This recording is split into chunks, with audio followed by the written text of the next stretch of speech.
Assalamualaikum warahmatullahi wabarakatuh. Alhamdulillahi rabbil alamin.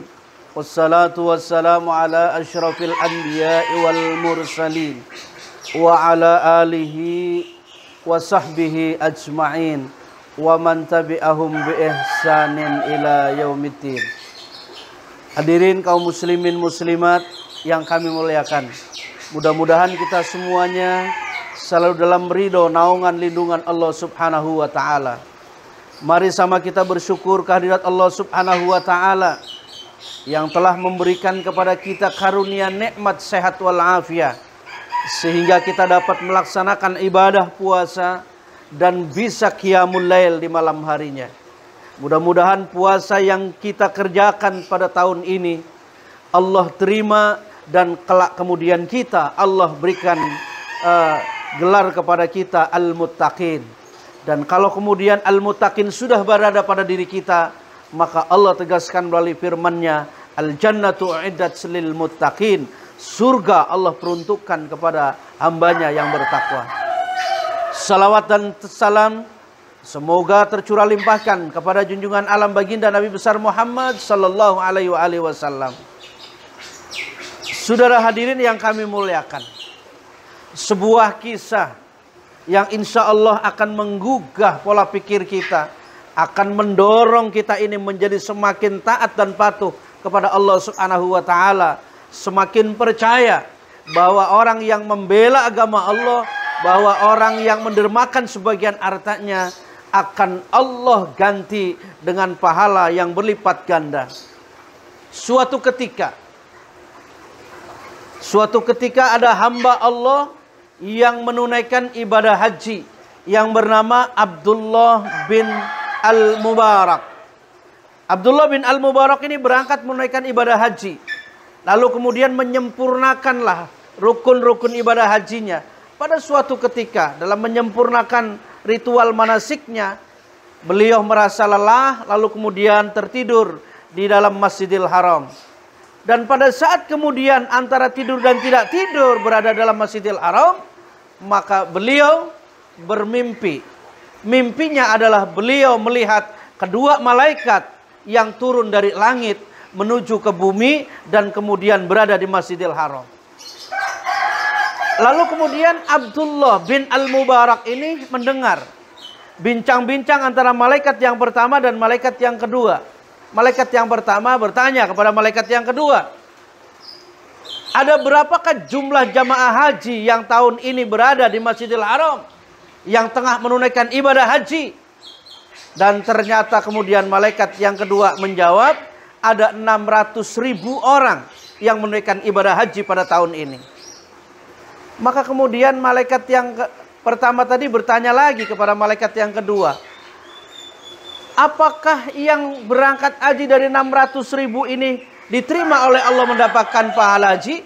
Dan ternyata subhanallah, masya Allah, malaikat kedua menjawab, dari semua hamba Allah yang ibadah haji, dari 600.000 orang yang menunaikan ibadah haji, tidak ada satupun yang mendapatkan pahala haji. Maka sontak mendengar pembicaraan itu, maka Abdullah bin Al-Mubarak kaget. Lalu kemudian malaikat yang kedua ini meneruskan bincang-bincangnya. Tidak usah khawatir, ada hamba Allah yang bernama Ali bin Al-Muwafaq. Ali bin Al-Muwafaq ini adalah sosok hamba Allah yang taat ibadah kepada Allah, dan keyakinannya untuk menunaikan ibadah haji dengan penuh sangat luar biasa. Beliau tabung uangnya, beliau kumpulkan uangnya dari hari ke hari, dari minggu ke minggu, dari bulan ke bulan, dari tahun ke tahun, supaya uang itu terkumpul, maka kemudian menunaikan ibadah haji. Namun apa yang terjadi? Hamba Allah yang bernama Ali bin Al-Muwafaq ini adalah hamba Allah yang kerjaannya hanya tukang sol sepatu. Tapi walaupun kata malaikat yang kedua tadi, walaupun Ali bin Al-Muwafaq ini adalah tidak berangkat haji, tapi beliau mendapatkan pahala haji yang sempurna. Maka mendengar itu Abdullah bin Al-Mubarak ini langsung begitu selesai menunaikan ibadah haji, langsung bergegas pulang untuk mencari dan menemui hamba Allah yang bernama Ali bin Al-Muwafaq yang pekerjaannya setiap hari hanya tukang sol sepatu dan berada di Damaskus. Maka begitu sampai ke Damaskus, lalu kemudian coba bertanya, mengetok pintu, Assalamualaikum, dan ternyata lalu pintunya dibuka, Waalaikumsalam. Lalu kemudian bertanya, tahukah Tuan siapa yang bernama Ali bin Al-Muwafaq? Apakah Tuan tahu? Dan ternyata yang ditanya adalah sesungguhnya yang dicari oleh Abdullah bin Al-Mubarak.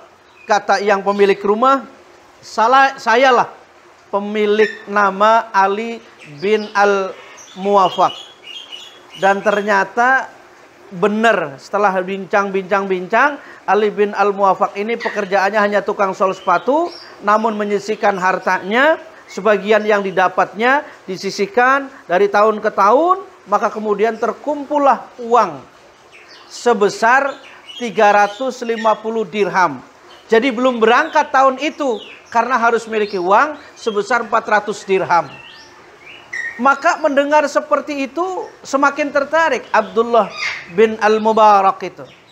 Maka kemudian Ali bin Al-Muwafaq menceritakan, kebetulan istri saya tahun ini sedang hamil, maka kemudian belum bisa berangkat dan kami sambil mengumpulkan uang.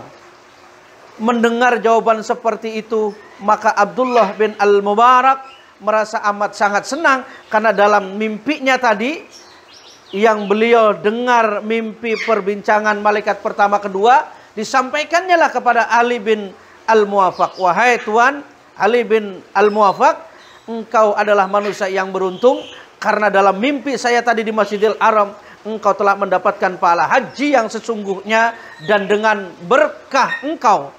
Maka kemudian jamaah haji yang sejumlah 600.000 orang itu semua hajinya diterima oleh Allah Subhanahu wa taala.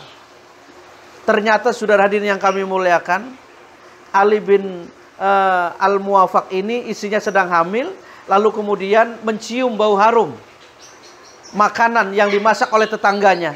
Maka sang istri bilang terhadap suaminya, wahai suamiku, tolong cari sumber makanan yang harum ini, aku pengen.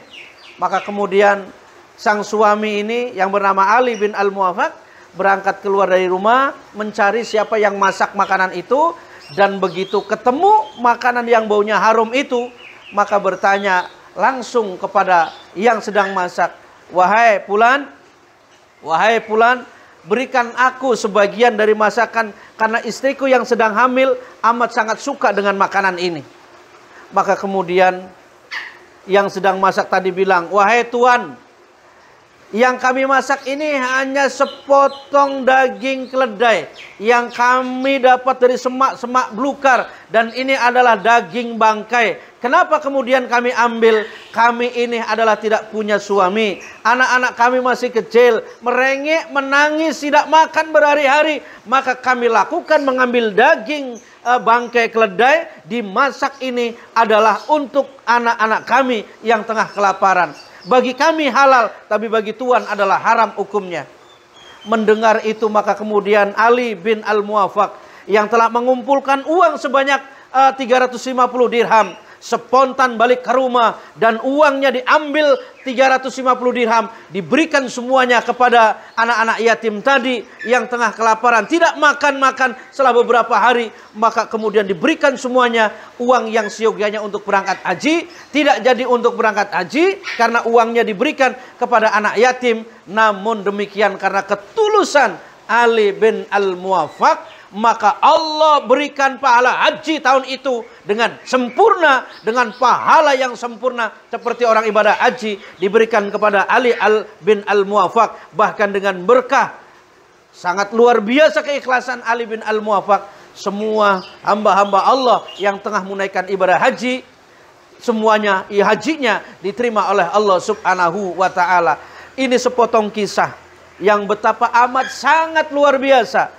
Ali bin Al-Muwafaq adalah bukan orang kaya, Beliau kerjaannya cuma tukang sol sepatu. Beliau kumpulkan uang dari sedikit demi sedikit, lalu kemudian menjadi banyak. Dan untuk menunaikan ibadah haji, melihat kondisi tetangganya yang seperti itu, maka kemudian diberikannya, dan Allah telah memberikan pahala haji, dan Allah telah memberikan pahala yang berlipat ganda. Bahkan berkahnya, semua yang ibadah haji diterima oleh Allah subhanahu wa ta'ala. Mudah-mudahan dari kisah ini terselip dalam pikiran kita sifat bakhil yang ada nempel pada diri kita.